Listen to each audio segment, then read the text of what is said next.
Hey guys, this is Srini and you're watching Python tutorial videos on my YouTube channel Python for Microscopists.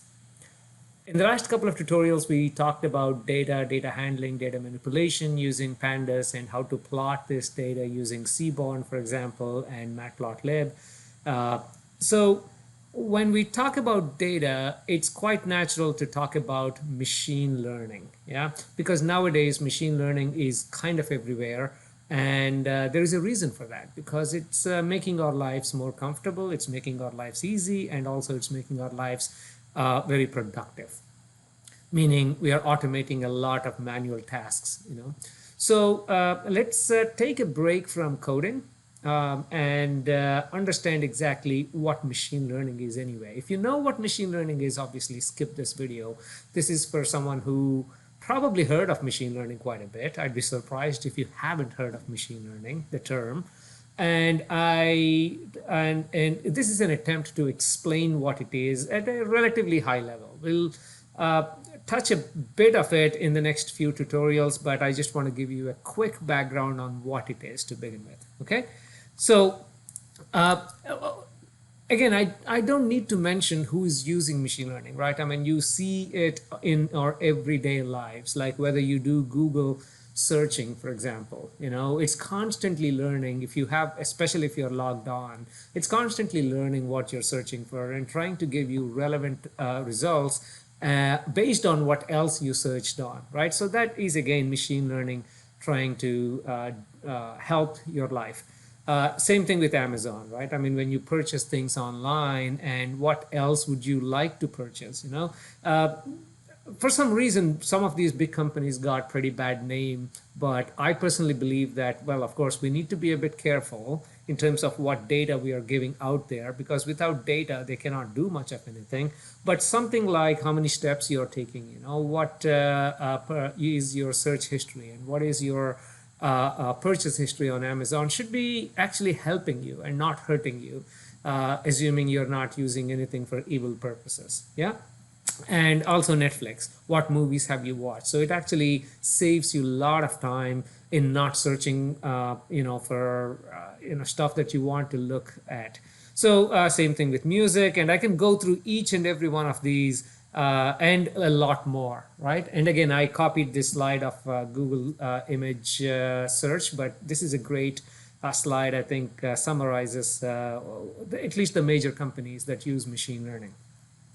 Now, how is it relevant to microscopy? You probably, if you are a researcher in microscopy, read papers or sat through presentations where people showed images like this, absolutely stunning images where the segmentation or object detection happens like magic, using machine learning algorithms. So it is everywhere, and it's a matter of time before you're forced to learn about machine learning, because why waste your manual time if you can actually use these advanced algorithms to automate some of these rudimentary tasks that you're performing. Now, what exactly it is, I would like to use the analogy of ourselves as humans, as growing up, obviously as babies, got nothing. It's a fresh brain. Now we're constantly training the brain using multiple things. For example, here are a few objects, and whether it is our parents or caretakers or friends, whoever, fellow buddy, friend, babies, basically they tell us, okay, these are different types of sticks, right? Hey, that's a stick, that's a stick, that's a stick. And then these are different types of balls. And then they tell us that these are sticks, so we are labeling them as stick, okay, these three. And same thing with the ball, okay? It can come in different sizes and colors and textures, but they all seem to be round, okay? So these are all balls. So this is our training as humans. Now, all of a sudden, you see something that you're not trained on, yeah? So you see something like these. Okay, so now you need to label them as something. So let's say if all you're trained on is labeling as sticks or balls, I'm pretty sure you label these two as sticks, and obviously this is the correct identification, that's the wrong identification. And I heard somewhere that babies are not scared of, well, this being scared of snakes is something, or anything is something we learn as we grow up. Apparently, I don't want to test it, but apparently babies are not scared of snakes. But anyway, that's a different topic. But anyway, so that's the wrong identification. What this means is, if you haven't done a good job training, you'll end up with a lot of false results, which adds to your accuracy or inaccuracy. In this case, if this were a machine learning algorithm and we supplied these two inputs, then our accuracy of our algorithm in this case is 50%. Yeah. So now that's us, learning, and I hope this gives a good analogy of what machine learning is, and I'll step into that in a second. Now let's replace baby with the baby grows up into a very sad-looking researcher, but the researcher is sad because he's spending most of his time painting pixels, trying to identify, in this example, different cells from the background. Okay, and we do this manually. And how do we know that these are cells? Well, of course, we are taught that these are cells by our teachers and professors, and from other ways, during sample preparation, and all of that. So there are many ways we learn that, okay, these are cells and these are not cells, right? So we use that knowledge to segment this. So this is where the researcher is wasting a lot of the time, right? So this is what we need to automate, so the researcher can focus on interpreting the result rather than painting pixels digitally. So let's replace that researcher and the baby with this machine that can do artificial intelligence, machine learning, deep learning. These are different terms that you use. They generally fall into the category of machine learning, although the semantics wise, they are slightly different. I'll talk about machine learning and deep learning in a minute. So this machine, this is what we are trying to train instead of a human, so this machine can take some of our tasks and automate them. And why do we need to automate? Well, obviously for productivity. Instead of analyzing 5 images, per day, you could be doing 500 images per day, right? So now microscopes can image at such higher speeds. Now the bottleneck is analysis time. So just imagining, doing that. And also for accuracy, as humans, typically it's very difficult to quantify our productivity and accuracy. Yeah. For productivity, in a way you can, you have analyzed 5 images per day, but then have you analyzed them in the right way? Are all the pixels, have you identified all the, for example, cells in an image? Okay, so that can be a bit difficult to quantify, but for machine, we can go back and verify what the accuracy is that we can expect. What type of machine learning algorithms, typically there are 2 types of problems. One is regression problem, predict a continuous value. If you're a material scientist, you have a whole bunch of samples and you image them and the grain sizes, and or average grain size, and you have done some sort of a tensile testing and then you figured out what the strength is, for example, and you plot these and do a linear regression, which means now if you have an unknown sample where the grain size, you can go back, look at this linear regression, and you can estimate what the strength of this material is, even without performing any types of testing and destroying any samples, right? So that's just an example I can think of. Other examples predicting a continuous value is, okay, I have a house with so many bedrooms, right, and area of something, and the location is here. So you have multiple variables that are independent, and you want to predict, for example, the house price. That's another regression problem. Now, the other type of problem is classification problem, which is classifying into discrete categories, yes or no. For example, does this pixel belong to phase 1 or phase 2, right? So it's a binary problem. Is it yes or no for phase 1? Does this pixel belong to cell, or does it belong to the background? So these are classification problems, and these can be extended to if you're into, for example, sales. Does this customer purchase whatever I'm trying to sell? And for that, you can actually predict, you can actually model a whole bunch of customer behavior, and you can actually say, okay, the probability of this is purchasing something, and you can classify that as yes or no. Okay, so these can be classification problems, and these are just something I'm thinking off the top of my head, and there's obviously the application space is humongous. And also, uh, in general, machine learning has two types, well, actually three types of approaches. One is supervised learning, the other one is unsupervised learning, and the third one I'm not showing here is called reinforcement learning. And for microscopy, it is still relevant, but my knowledge is limited when it comes to reinforcement learning. But typically, that's used in, let's say, recommender systems, which is like Netflix. Hey, you watch this, let me recommend a few of these. Of those, you actually watch like 3 or 4 movies, then the Netflix has now more information to give you much better results the next time you're searching for movies, right? So that's the recommender systems. Supervised and unsupervised. Let me quickly give you an example. If you have an image like this and you would like to segment, yeah?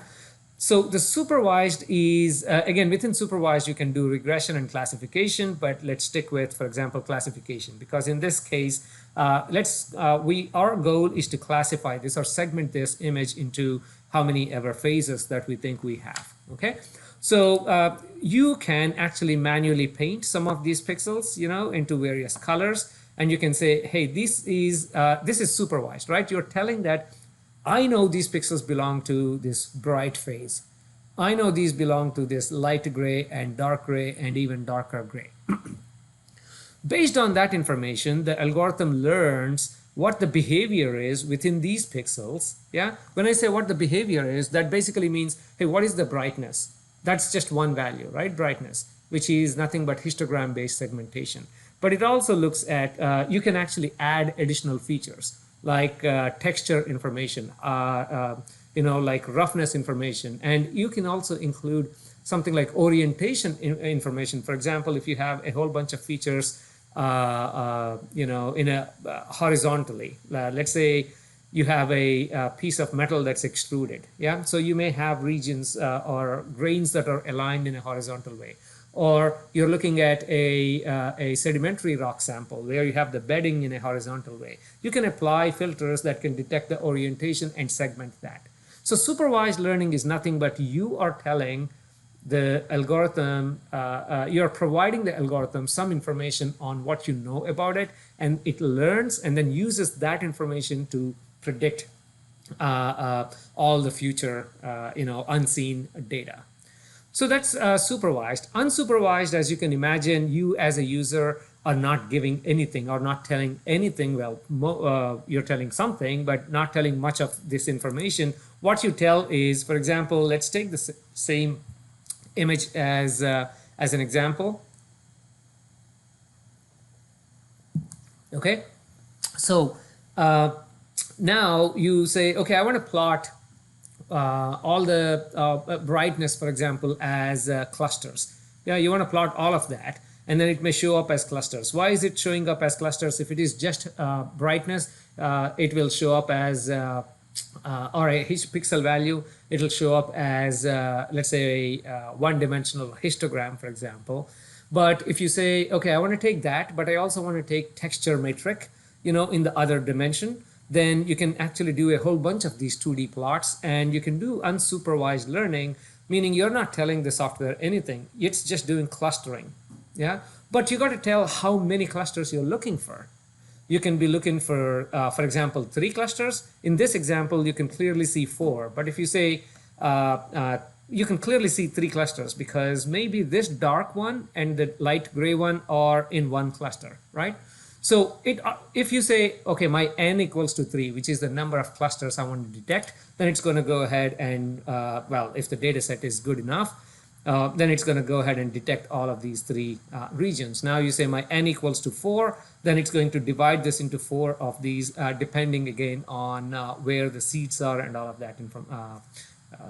Again, let's not get into trying to understand k-means, but this gives you a general idea of what unsupervised learning is. Okay, supervised, you're providing certain information. Unsupervised, all you're telling is how many clusters you're looking for in general.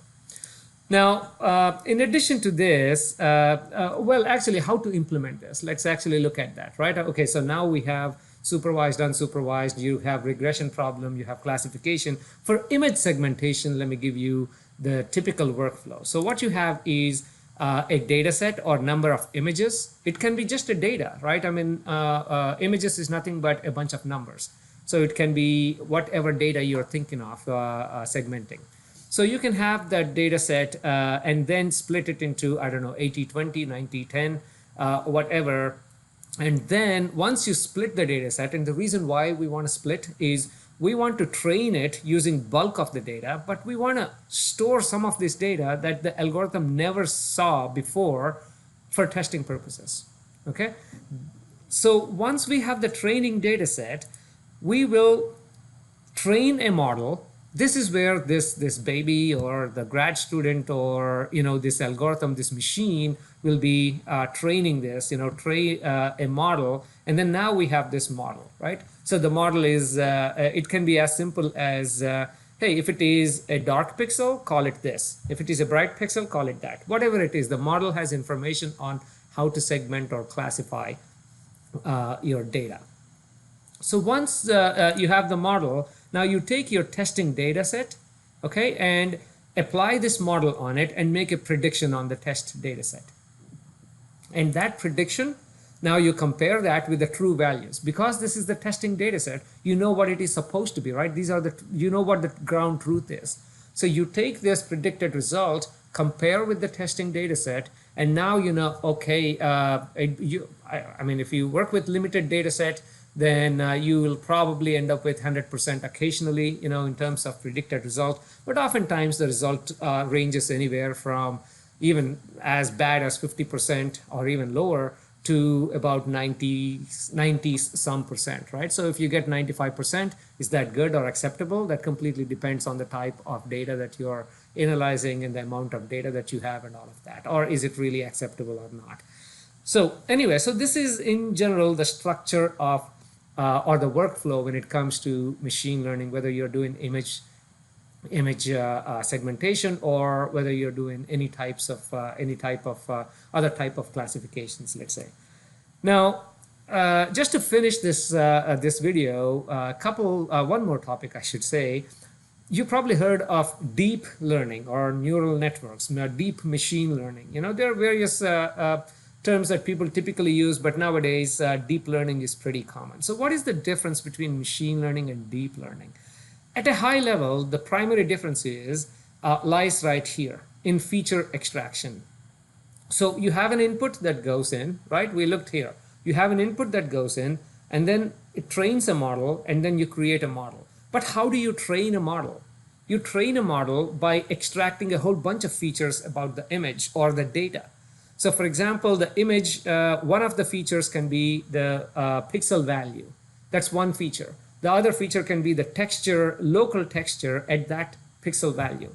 For that, you can apply a whole bunch of digital image processing filters. For example, a Gaussian filter, entropy filter, edge detection filters, a median filter, variance filter. Apply 100 different filters. It doesn't matter. You, as a machine learning engineer, or engineer the features, so and supply them to the classifier. So the classification is done, and then you get an output. Yeah. Deep learning has this feature extraction and classification part kind of built together into one entity, and you do not need to do feature engineering. And the end result is again what we want. Is this a car or it's not? Is this not a car, right? So which one to use? What is better? Well, again, I got this out of a quick Google search.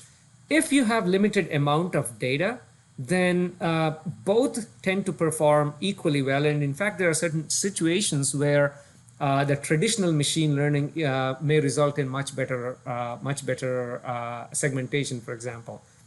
And I personally have tested this on a whole bunch of images where I tried to segment them using traditional feature engineering, where I applied a whole bunch of filters and used support vector machines or random forest, whatever the traditional machine learning algorithms to segment them. And the result I got was really much better than what I got out of deep learning. And that completely has to do with the limited training data set that I actually got.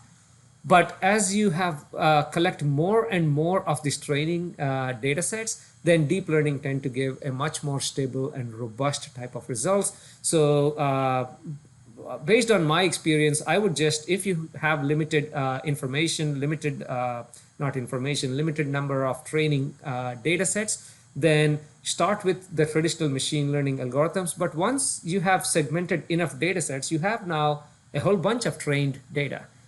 You can use that towards training a deep learning algorithm, and now you can start building or better models using your deep learning algorithm.